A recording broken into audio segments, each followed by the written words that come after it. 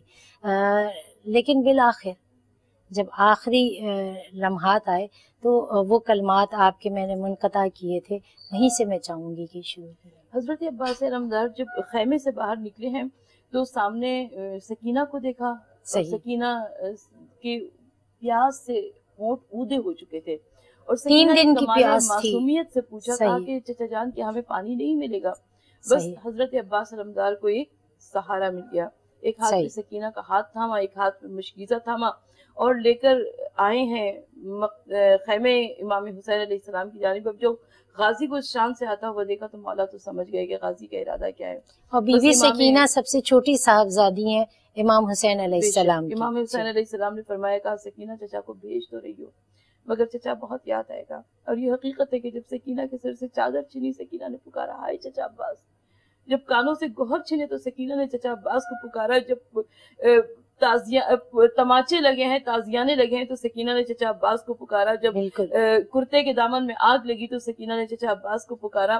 بہرحال حضرت عباس کو جنگ کی اجازت نہیں ملی، صرف پانی لانے کی اجازت ملی تھی، اور حضرت عباس علمدار مشکیزہ لیے ہوئے، لشکر کا علم لیے ہوئے جس وقت پہنچے ہیں مقتل میں، تو حضرت عباس کا جو جاہ جلال تھا، جو ان کی شخصیت تھی کہ لشکر اشقیہ پیچھے خود بخود ہٹ رہی تھی، اور حضرت عباس فرات کے اندر داخل ہوئے، اور اس وقت فضا نے در خیمہ سے پکار کر کہا کہ آؤ بیبیو، آؤ بیبیوں میں رباب، آؤ بیبیوں میں لیلا، آئیے بی بی زینب۔ آپ اکثر پوچھا کرتی تھی نا کہ بابا نے خیبر کیسے فتح کیا ہوگا، آئیے ذرا عباس کا فرات پر قبضہ کرنا دیکھیں اور بابا کا خیبر کو فتح کرنا یاد کیجئے۔ حضرت عباس فرات میں داخل ہوئے، حضرت عباس علمدار نے مشکیزے کو بڑھ لیا، حضرت عباس علمدار نے گھوڑے کو اشارہ کیا کہ پانی پی لو، مگر راکب اور مرکب جیسے پیاسے فرات میں اترے تھے ویسے ہی پیاسے واپس پلٹے، اور حضرت عباس علمدار نے گھوڑے کو اڑ لگائی، چاہتے ہیں کہ جلد از جلد خیمے میں پہنچ جائیں، مگر فوج یزید پہ شور تھا کہ خیمے حسینی میں پانی نہ جانے پائے۔ بس تیر اور تلواروں کی برسات ہونے لگی، حضرت عباس کا دایاں بازو قلم ہوا، حضرت عباس کا بایاں بازو قلم ہوا، مشکیزے پہ تیر لگا، پانی سارا بہہ گیا، جیسے ہی پانی بہا عباس کی امیدوں نے دم توڑ دیا، عباس وہیں پہ رک گئے۔ اب جو سر پہ گرز لگا، بس عباس گھوڑے سے زمین پر تشریف لائے، بغیر ہاتھوں کے کوئی کیسے گرتا ہوگا، حضرت عباس ایسے زمین پر گرے اور آواز دی کہ مولا آخری سلام قبول کیجئے۔ اور جب حسین پہنچے عباس کے سرہانے تو مولا حسین نے فرمایا کہ عباس تم نے میری کمر توڑ دی، یعنی یہ ایک سپاس عقیدت ہے، نذرانہ عقیدت ہے ایک بھائی کا بھائی کے لیے کہ بھائی بازو ہوتا ہے، سہارا ہوتا ہے۔ اور حسین ابن علی بیٹھ گئے حضرت عباس کے سرہانے، اور حضرت عباس کے سرہانے تاریخ وفا گھوم رہی ہے، عباس کا نام رکھا تھا، عباس کی پہلی غذا حسین کا لعاب دہن تھی، حضرت عباس پہلی مرتبہ امام علی مقام کی آغوش میں آئے تھے، حضرت عباس یعنی پوری تاریخ وفا نظروں میں گردش کر رہی ہے۔ اور اس وقت امام علی مقام نے پوچھا کہ عباس کوئی وصیت ہو تو بیان کرو۔ عباس نے کہا مولا جب دنیا میں آیا تھا تب بھی آپ کی زیارت کی تھی، اور جاتے ہوئے بھی آپ کی زیارت کرنا چاہتا ہوں۔ ایک آنکھ میں تیر پیوست ہے، ایک آنکھ میں سر کا خون بھرا ہوا ہے۔ مولا نے ابا کے دامن سے عباس کی آنکھ کا لہو صاف کیا، اور اس کے بعد مولا نے کہا کہ عباس ہماری بھی ایک تمنا پوری کر دو، ہم نے تمہاری وصیت کو پورا کیا ہے، تا زندگی اپنے آپ کو غلام کہا، ہمیں آقا کہا، ایک مرتبہ بھائی کہہ دو۔ عباس کی زبان سے کیسے ام البنین کا لال ہے، دودھ کی تاثیر ہے، کیسے بھائی کہہ دے، مگر مجھے یقین ہے کہ مقتل کربلا میں اس دکھیاری ماں فاطمہ زہرا کی آواز آئی ہوگی کہ دیکھو میرے حسین کی تمنا کو رد نہ کرنا، ایک مرتبہ بھائی کہہ دو۔ اور بس بھائی کہا اور بھائی کے زانوں پہ دم نکل گیا۔ آج بھی حضرت عباس علمدار کا جب علم برآمد ہوتا ہے تو ساتھ میں بھتیجی کا سکینہ کا مشکیزہ موجود ہوتا ہے. اور حضرت عباس علمدار کا جب علم آیا تھا تو مولا نے فرمایا کہ لو اپنی شانیہ شہ دلدل سوار لو، پنجہ علم کا کھول دو، پٹکا اتار لو. حضرت عباس کا علم کربلا میں پڑھا دیا گیا تھا مگر آج ہر رضا خانے میں موجود ہے. ہر رضا خانے میں موجود ہے. بالکل یہ ذکر ایسا ہے کہ جتنا ہم اس ذکر کو سنیں اتنا ہی ثواب ہے، اور ایک الگ کیفیت ہوتی ہے جو ہمیں اس دنیا سے بالکل ڈیٹیچ کر دیتی ہے. ہم کنیکٹڈ نہیں رہتے اس دنیا کے ساتھ. لیکن دامن وقت میں گنجائش یقیناً کم ہے اور پروگرام کا وقت اب ختم ہو رہا ہے. اور جاتے جاتے آپ کو بہت شکریہ، آپ دونوں مہمانوں کا شکریہ کہ آپ تشریف لائے اور اس پرنور محفل کا حصہ بنے، اور بہت ساری عبادت، بہت ساری وہ باتیں، وہ کلمات آپ نے ادا کیے جو یقیناً باعث عبادت ہیں اور جن کی جزا یقیناً آخرت کی ہی منزل میں ملے گی.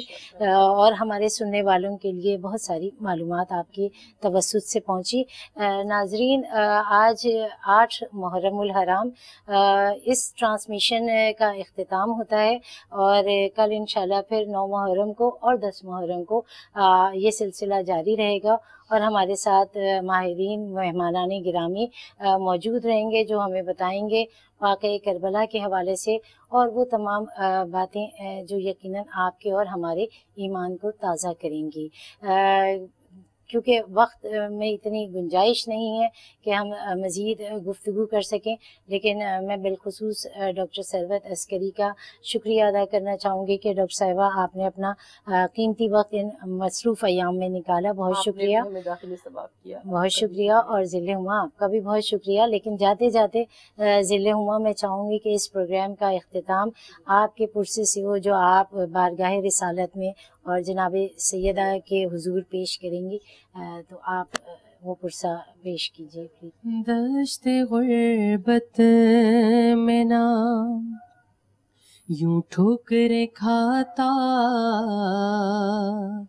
پانی، دشت غربت میں نا یوں ٹھوکریں کھاتا پانی، منہ سے ایک بار لگا لیتے جو مولا پانی، دشت غربت میں.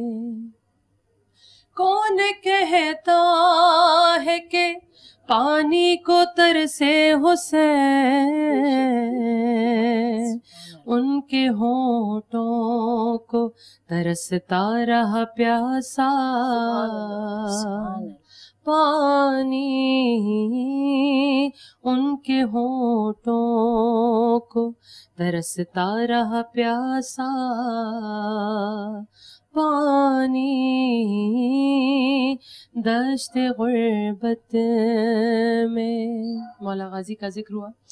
مشق لیے حضرت عباس کو دیکھے تو کوئی نہر قدموں میں تھی اور منہ سے نہ مانگا پانی،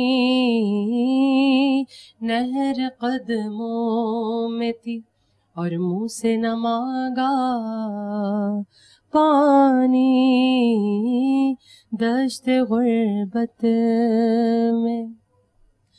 گرچہ بے درد نے پیاسا ہی ذبح کیا ان کو، قیامت کا جملہ، صابروں کی مگر آنکھوں میں نہ آیا پانی، دشت غربت میں نہ یوں ٹھوکریں کھاتا پانی، منہ سے ایک بار لگا لیتے جو مولا پانی، دشت غربت میں. مظلوم حسین